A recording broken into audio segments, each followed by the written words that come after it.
into with the US. They want to know any memorandum or negotiations relating to the facility, the plan, whether there was a parliamentary participation or approval of this. I think it's today when you can see now, this is now going to the chambers to actually discuss this. Right. The regulators, they are not actually in the loop as well. We're talking about county authorities, even like Kiptoo County has joined Katiba Institute together with the Kenya Human Rights Commission in challenging this particular development as well. So it seems there was no effective communication to rope in Kenyans on what is really happening.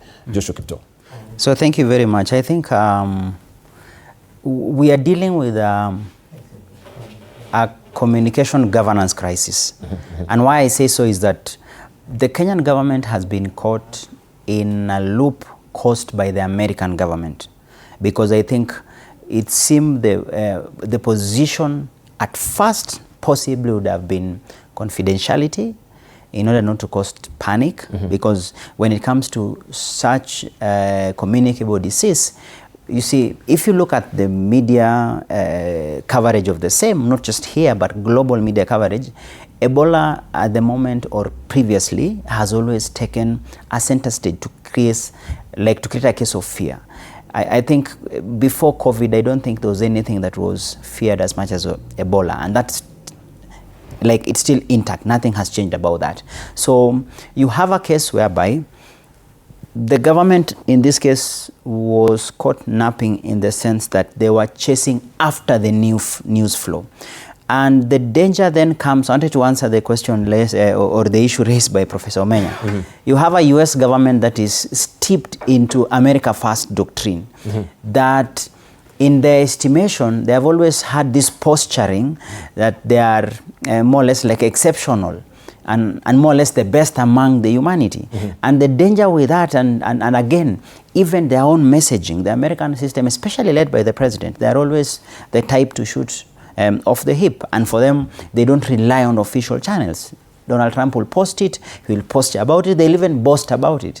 So what happens? It puts the Kenyan government or the Kenyan people in a very awkward situation. Because if you have this being a policy, and I think what our government has done has been trying to give a perspective that we are not just doing this because we've been asked by the Americans, but this is an agreement that was in existence even in the previous government. I'm sure you've seen, because you've asked about disclosure. Yes. The government has come out even with disclosures that this has been in the pipeline. We already had this MOU signed between the fourth president, Uhuru Kenyatta, and the US presidency, or the government then of the US presidency. In this case, it's a question of Kenyan government seeking to put itself in a position whereby they can respond. Because Kenya, just like the other East African region, the other countries within the East African regions, will be susceptible to such. However, they have to chase after the news because the American news coverage has been, we can't let any Ebola patient step into the US soil. And as a result, maybe we can keep them elsewhere. How do you think the Kenyan people will react to that? What do you think will be the kind of backlash we're seeing now? So it is anticipated, and I think it is not misplaced to understand why this type of backlash has arisen. It is because the interpretation will be what our government say vis-a-vis the US government. So the moment the US government has already gone ahead of the Kenyan government and issued a statement to appear as if they're insulating themselves and let others appear to be dispensable, because the messaging that comes out, our government has really tried to work backwards. One, they have shown that this is a long-term MOU that has been in existence. Number two, the idea has been, do we have our preparedness level okay? And just but even scrutinizing that MOU, I mean, the mentioning of the facility, you can actually not completely. Precisely the point now. This is now a question of implementation, and that's why I'm saying they are trying to tie what has been on paper vis-a-vis the reality. Importantly, let me take you back during the COVID implementation if it was not there.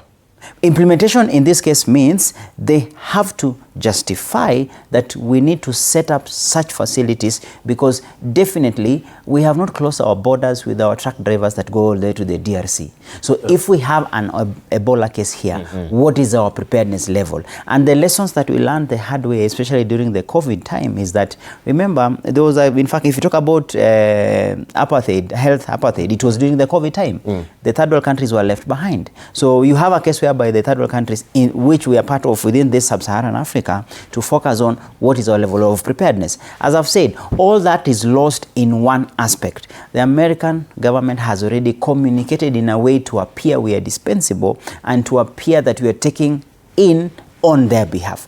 That is where the problem has arisen. So that I understand the struggles that the health minister, as well as the PS tried to do a good job to try to give a more or less like a case for, and how our health systems can be able to use and learn this and equip our own facilities based on the funding we get. However, it has come again after the loop, because the US government has already communicated that for them, they can't allow their own citizens to come in. Dibal, the thing is that the Minister of Health told us, and it's a fact